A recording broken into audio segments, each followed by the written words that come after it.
अस्सलाम वालेकुम, कैसे हैं आप सब। उम्मीद करती हूँ कि आप सब ठीक ठाक होंगे, खैर खैरियत से होंगे, खुशबाश होंगे। तो जनाब आज हम बनाने लगे हैं बहुत ही मज़ेदार क्रिस्पी से ऑयल फ्री पकोड़े।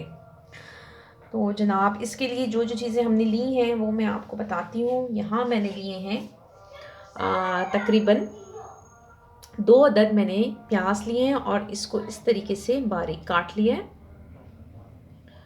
2 अदद हरी मिर्चें लिए, इसके बीज मैंने निकाल लिए और इससे भी इस तरीके से छोटा छोटा क्यूब्स में काट लिया है।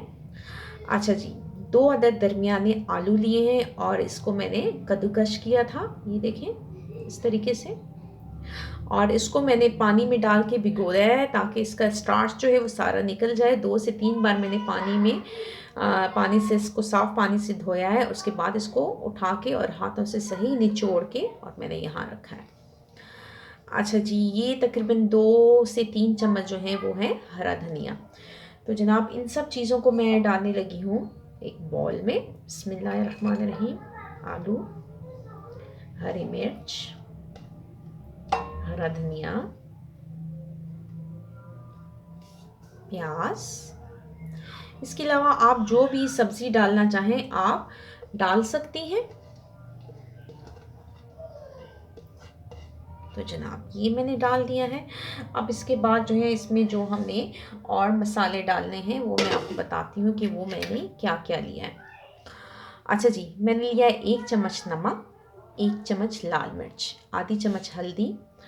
अच्छा जी, ये मैंने लिए हैं तकरीबन 1.5 चम्मच है सूखा धनिया और इसको मैंने हाथों में लेकर हाथों से इसको अच्छे तरीके से मसला है। और ये देखें ये जो है सूखा धनिया ये 2 हिस्सों में डिवाइड हो गया। अगर आप हाथों से नहीं करना चाह रहे तो आप इसे सिलबट्टे पे या वो जो कूटने वाला होता है उस पे भी आप मोटा मोटा क्रश इसको कर सकते हैं। अच्छा, 1 चम्मच मैंने ली है ये है सूखी मेथी और इसको भी मैंने हाथों से मसला है और ताकि इसकी खुशबू जो है वो और इन्हेंस हो जाए।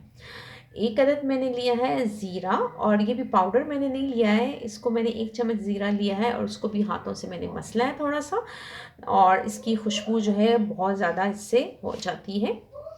तो जनाब ये अपनी सारी चीज़ों को मैं इसमें डालने लगी हूँ। बिस्मिल्लाहिर्रहमानिर्रहीम। अच्छा, साथ में आपको बताती चलूँ कि मिर्च और नमक जो है वो आप अपनी मर्ज़ी से कम और ज़्यादा कर सकते हैं। जो मैंने आपको बताया है लाज़मी नहीं है कि आप इतना ही डालें। अगर आप तेज़ मिर्च मसाला खाते हैं तो आप तेज़ कर सकते हैं और अगर आप कम खाते हैं तो आप इसकी मिक़दार को कम भी कर सकते हैं। तो जनाब तकरीबन 1 कप मैंने लिया है मैदा और ये सॉरी मैदा नहीं सूजी, सॉरी मैदा नहीं कि सूजी, नो ना मैदा है ना सूजी है, ये है बेसन।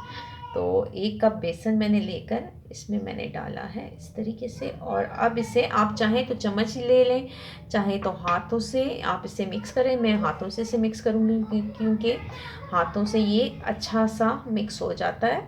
अच्छा, पानी फ़िलहाल मैं इसमें बिल्कुल नहीं डाल रही। और सेकंड ये कि हमने जो इसका बैटर बनाना है वो हमने बहुत पतला नहीं बनाना, हमने इसको गाढ़ा ही बनाना है, यानी कि सख्त होगा। इसमें बहुत कम पानी मैं यूज़ करूँगी।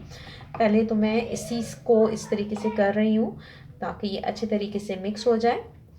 अच्छा, और गाढ़ा सख्त रखने का मैं आपको बता भी दूँ कि इस वजह से मैं कह रही हूँ कि इससे सख्त ही हमने रखना है, इस वजह से कि हमने ये ऑयल फ्री बनाने हैं। और अगर ये ज़्यादा लिक्विडी बन गया तो वो जो है वो पैन में फैल जाएगा। तो हमने पकोड़े बनाने हैं, रोटी नहीं बनानी। तो इसलिए हम इससे ज़्यादा पानी इसमें इस्तेमाल नहीं करेंगे। ये पहले मैं इसको अच्छे तरीके से मिक्स कर लेती हूँ। अगर ज़रूरत पेश आई तो 1 आध चम्मच जो है वो मैं इसमें पानी शामिल करूँगी।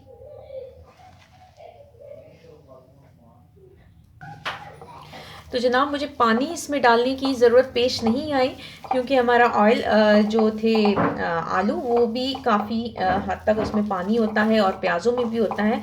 तो ये हमारा बैटर जो है बहुत अच्छे तरीके से तैयार हो गया है। पानी मैंने बिल्कुल भी इसमें शामिल नहीं किया, 1 चम्मच भी शामिल नहीं किया है। तो बस अब हम लेते हैं अपना नॉन स्टिक पैन। आप इसे बनाएंगे नॉन स्टिक पैन में बनाएंगे। और मैं अपने हाथ साफ़ कर लूँ इस तरीके से। तो चलें, अब मैं पैन को रखने लगी हूँ चूल्हे पर।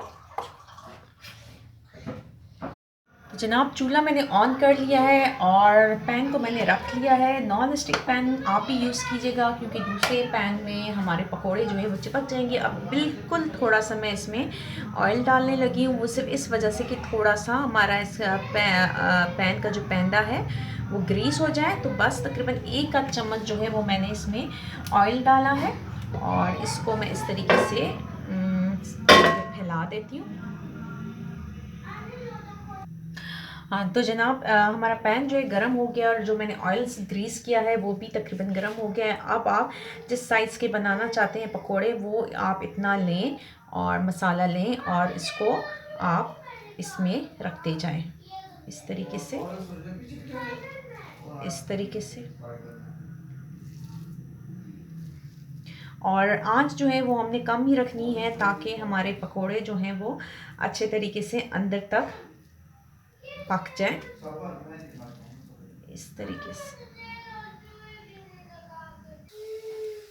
तो जनाब ये देखें जितने पकोड़े आपके आसानी से पैन में आ सकते हैं इतने आप डाल दें। अब इसको मैं करने लगी हूँ कवर और ये इस तरीके से तकरीबन 2 से 3 मिनट के लिए हम इसको हल्की आंच पर ही पकने देंगे। उसके बाद जो है मैं इसे पलट दूंगी ताकि ये दूसरी साइड से भी अच्छे तरीके से पक जाए। आंच आपने तेज़ नहीं रखनी है, आंच आपने हल्की रखनी है ताकि हमारे पकोड़े जो हैं अंदर तक पक जाएं। 2 से 3 मिनट होने वाले हैं, हम इसे खोल के देखते हैं। बिस्मिल्लाहिर्रहमानिर्रहीम। ये देखें जनाब एक साइड से हमारे लग रहा है कि ये ब्राउन हो गए हैं। अब इसको मैं पलट देती हूँ। बिस्मिल्लाहिर्रहमानिर्रहीम। ये देखें माशाल्लाह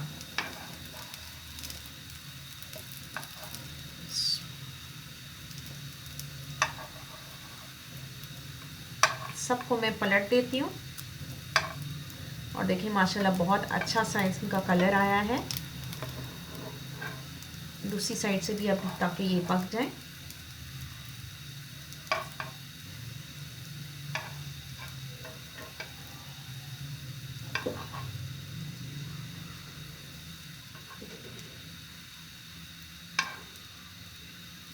ये देखें जनाब बग़ैर ऑयल के माशाल्लाह से इतने अच्छे हमारे पकोड़े जो हैं वो तैयार हो रहे हैं। अब मैं दूसरी साइड से इसे पलट दिया है। अब फिर वही मैं इस पर ढक्कन दे देती हूँ और ढक्कन देने का मकसद ये है ताकि हमारे जो आलू जो हैं और प्याज जो हैं वो अंदर तक हमारी भाप इसमें से बाहर ना निकले और ये अंदर तक जो हैं आलू हमारे अच्छे तरीके से गल जाएं। तो फिर 2 से 3 मिनट का वेट करते हैं। 3 मिनट्स हो गए हैं, मैं खोल के देखती हूँ। माशाल्लाह ये देखें कितने अच्छे हमारे पकोड़े बन गए हैं। बस अब थोड़ी सी मैं आंच तेज़ करती हूँ। ये देखें दोनों साइड से बड़े अच्छे से ये हो गए। तो बस अब थोड़ी सी मैं आंच तेज़ करती हूँ ताकि ये इस तरीके से मैं इसको कर देती हूँ ताकि साइडों से भी ज़रा अच्छा सा कलर इसका आ जाए। तो जनाब ये देखिए माशाल्लाह से बहुत अच्छे हमारे पकोड़े तैयार हो गए हैं और ये देखें क्रिस्पी देखें माशाल्लाह से क्रिस्पी भी बहुत है। बस इससे मैं निकाल लेती हूँ और इसी तरीके से मैं जो बाकी हमारा बैटर बच चुका है वो सारे भी मैं पकोड़े इसी तरीके से तैयार करके आपको दिखाती हूँ। तो जनाब ये देखें हमारे मज़ेदार पकोड़े क्रिस्पी पकोड़े जो हैं वो तैयार हो गए हैं और सबसे बड़ी मज़े की बात बग़ैर ऑयल के हमारे बने हैं। ऑयल फ्री है, हेल्थ कॉन्शियस के लिए बहुत ज़बरदस्त रेसिपी है। और जो लोग बहुत शौकीन हैं पकोड़ों के लेकिन वो ऑयल की वजह से नहीं खाते, वो इस तरीके से पकोड़े बना के खाएँ तो इंशाल्लाह उन्हें बहुत पसंद आएंगे। और ये देखें माशाल्लाह, ये देखें दोनों साइड से कितनी अच्छी और बिल्कुल नहीं लग रहा कि ये बग़ैर ऑयल के बने हैं। तो जनाब मुझे उम्मीद है कि आपको ये रेसिपी पसंद आई होगी। आप इस रेसिपी को ज़रूर ट्राई कीजिएगा और अपने फैमिली फ्रेंड से भी शेयर कीजिएगा। मेरे चैनल को सब्सक्राइब कीजिएगा और मुझे दुआओं में याद रखिएगा। और सबसे अहम इम्पॉर्टेंट बात, अपना बहुत ज़्यादा ख्याल रखिएगा। इंशाल्लाह हम फिर मिलेंगे किसी और अच्छी सी रेसिपी के साथ। तो इजाज़त चाहती हूँ। अल्लाह हाफ़िज़।